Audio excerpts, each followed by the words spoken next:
Bonjour et bienvenue. Aujourd'hui, on va parler d'une nouveauté Microsoft qui a fait couler beaucoup d'encre, Recall. Ah oui, la fameuse mémoire photographique pour PC. Exactement, ça a déclenché une sacrée polémique, au point que Microsoft a dû reporter le lancement. C'était assez prévisible vu le concept. On va donc essayer de comprendre ce que c'est vraiment en s'appuyant sur une analyse de BFM Business, voir un peu le potentiel mais aussi les zones d'ombre. Allons-y. Alors, pour commencer, le fonctionnement de base. Comment ça marche, Recall? Eh bien, l'idée est assez simple en théorie. Le système prend une capture d'écran de votre ordinateur. Une photo de ce qu'on voit. Voilà. Et il fait ça toutes les 5 secondes, en continu. Toutes les 5 secondes. Waouh. Et ça crée quoi au final? Ça crée une sorte de journal visuel, un historique complet de tout ce qui est passé sur votre écran.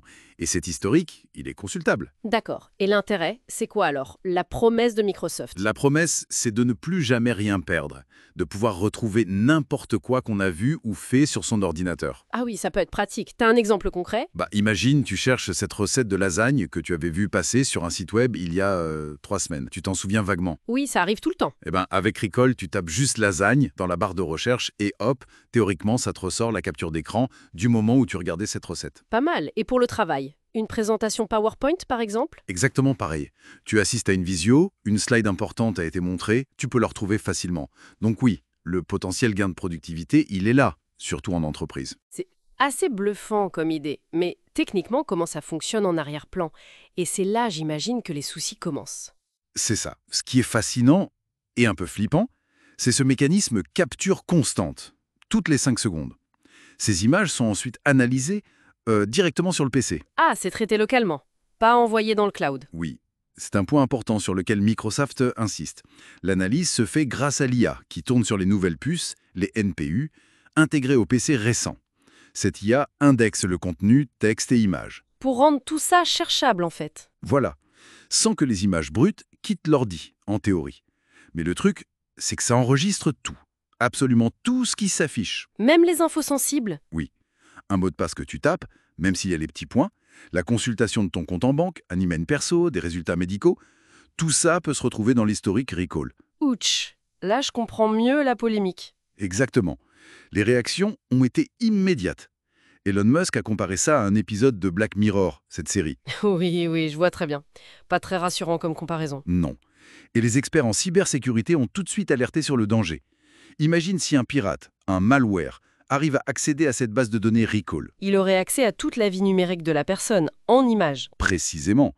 Une mine d'or d'informations personnelles, confidentielles, bancaires. Le risque est énorme. Bon, face à cette levée de bouclier, Microsoft a dû réagir, tu disais. Ils ont annoncé des changements, des mesures de sécurité sûres. Oui, ils ont ajusté le tir avant même le lancement initial. Plusieurs points clés. D'abord, et c'est sans doute le plus important, Recall sera optionnel, opt-in. Ça veut dire qu'il faudra l'activer soi-même, ce ne sera pas activé par défaut. C'est ça, il faudra faire un choix conscient. Deuxièmement, il martèle que tout reste en local, stockage et traitement sur le disque dur de l'ordinateur, qui doit être chiffré, rien sur leur serveur. D'accord? Local et chiffré. Et Troisièmement, pour accéder à l'historique Recall, pour le consulter, il faudra s'authentifier via Windows Hello. donc empreinte digitale, reconnaissance faciale ou code PIN. Une barrière à l'entrée. Voilà, opt-in, local, chiffré, authentification forte. C'est censé rassurer. Est-ce que ça suffit selon toi? Est-ce que ces mesures calment vraiment les craintes? C'est clairement mieux que le plan initial, mais des questions restent. L'authentification protège l'accès direct à l'interface. Mais un malware sophistiqué pourrait-il contourner ça et accéder aux fichiers de la base de données en arrière-plan? La sécurité locale, c'est jamais infaillible à 100%. Je vois. Et puis, le lancement est reporté de toute façon. Oui, ils ont annoncé qu'ils allaient d'abord le tester plus largement via leur programme Windows Insider pour collecter plus de retours avant de le proposer au grand public. Et pour l'Europe, de toute manière, il y a la question du RGPD et des autres régulations. Donc, on a un peu de répit en Europe, si on veut. On peut dire ça. Mais plus largement, cette affaire Recall, c'est vraiment l'illustration parfaite du dilemme actuel avec l'IA. C'est-à-dire, d'un côté, la promesse est énorme, productivité, efficacité, ne plus rien oublier. C'est tentant, oui, le côté mémoire augmentée est séduisant. Mais de l'autre, il y a cette collecte de données massive, même si elle est locale, et les risques qui vont avec. Vie privée, sécurité, c'est un arbitrage super compliqué pour chacun d'entre nous.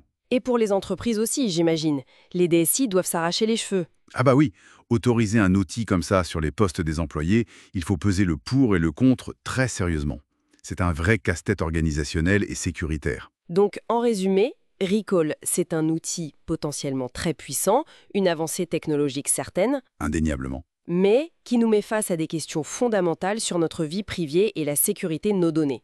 La réaction du public a forcé Microsoft à être plus prudent, ce qui est plutôt une bonne nouvelle. Absolument. Et ça nous amène à une question de fond, finalement. Sommes-nous prêts à laisser une machine enregistrer quasiment tout ce qu'on fait sur notre ordinateur, même si c'est stocké localement? En échange de cette super mémoire numérique. Voilà, quelle valeur on accorde vraiment à notre intimité numérique face à la promesse d'efficacité et de confort. C'est tout l'enjeu. L'équilibre est loin d'être simple à trouver.